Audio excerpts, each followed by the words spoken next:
Berdasarkan data Susenas tahun 2018, banyak 3 dari 10 anak dengan disabilitas belum mengenyam pendidikan. Tantangan yang lebih besar harus dihadapi oleh anak perempuan penyandang disabilitas. Mereka mengalami diskriminasi berganda karena status disabilitas sekaligus seorang perempuan yang oleh sebagian masyarakat dianggap tidak perlu mengenyam pendidikan yang tinggi.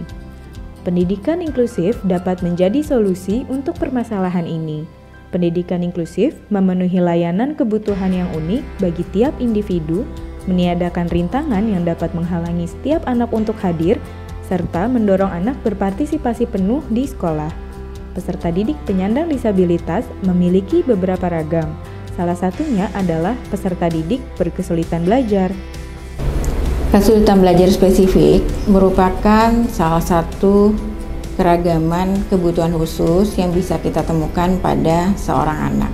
Kesulitan belajar spesifik ini bersumber pada adanya kendala tertentu pada otak yang menyebabkan adanya kesulitan untuk belajar membaca, menulis, atau berhitung pada seorang anak.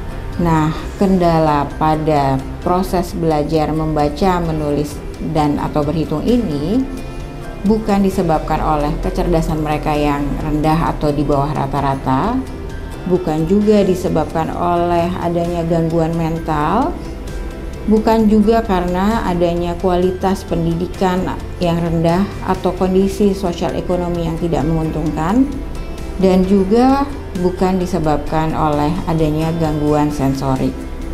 Beberapa karakteristik yang bisa kita temukan pada anak yang mengalami kesulitan belajar spesifik ini diantaranya adalah kesulitan untuk belajar membaca, menulis, atau berhitung, seperti misalnya mengeja, kemudian salah mengenali huruf, atau memang ada kehilangan huruf yang tertentu juga pada saat anak ini menulis. Dengan adanya kesulitan belajar untuk membaca, menulis, dan berhitung tadi, juga akhirnya memiliki prestasi belajar yang rendah bila dibandingkan dengan anak-anak di kelasnya. Yang menarik lagi adalah anak-anak dengan kesulitan belajar spesifik ini memiliki kelebihan yang tidak dimiliki oleh teman-teman lain sekelasnya.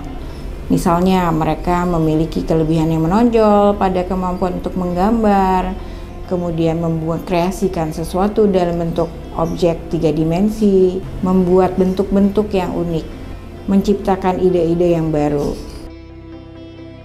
Ketika orang tua atau guru menemukan tanda-tanda awal kesulitan belajar pada anak atau peserta didiknya, maka asesmen multidisiplin dapat dilakukan sesuai perspektif keilmuan para pendidik, psikolog, dan dokter. Pendidik akan mengumpulkan informasi mengenai kemampuan umum, kondisi akademik terkini dari peserta didik mereka. Psikolog akan menilai mengenai kemampuan atau kecerdasan umum, cara kerja, dan kepribadian peserta didik. Sedangkan dokter akan melihat riwayat kesehatan dan risiko masalah perkembangan atau kondisi fisik lainnya yang menyertai. Bila para ahli tersebut tidak tersedia, maka sistem rujukan dapat diberlakukan ke unit layanan disabilitas terdekat. Mengalami kesulitan belajar tidak berarti bahwa seorang anak akan kehilangan masa depan. Sejumlah tokoh juga mengalami kesulitan belajar, seperti Albert Einstein, Steve Jobs, desainer Hari Darsono, dan Deddy Corbuzier.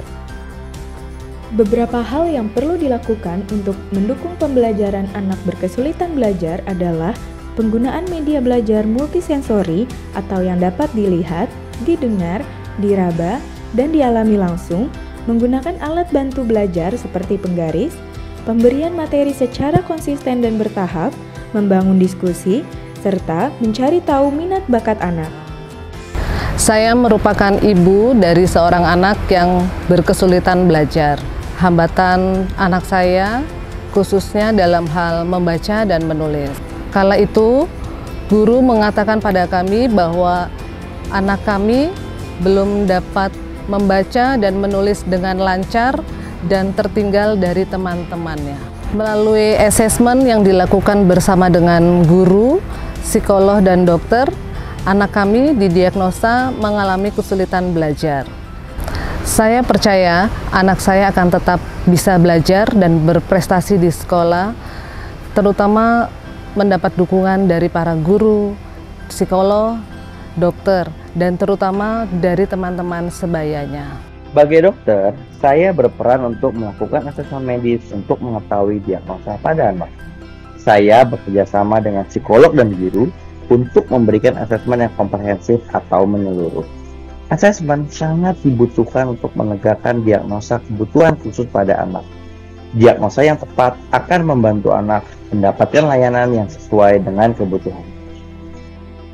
Sebagai seorang guru, saya percaya bahwa setiap peserta didik memiliki keunikan. Oleh karena itu, kami harus memberikan pembelajaran sesuai dengan kebutuhan khusus dari peserta didik.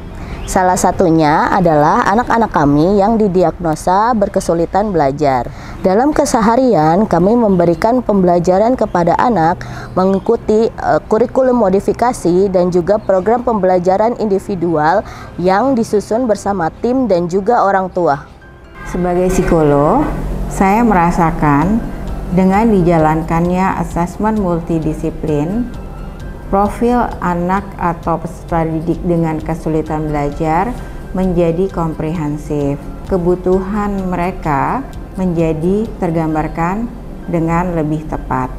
Dengan adanya kerjasama multidisiplin ini dapat dilanjutkan dan diterapkan pada sekolah penyelenggara pendidikan inklusif.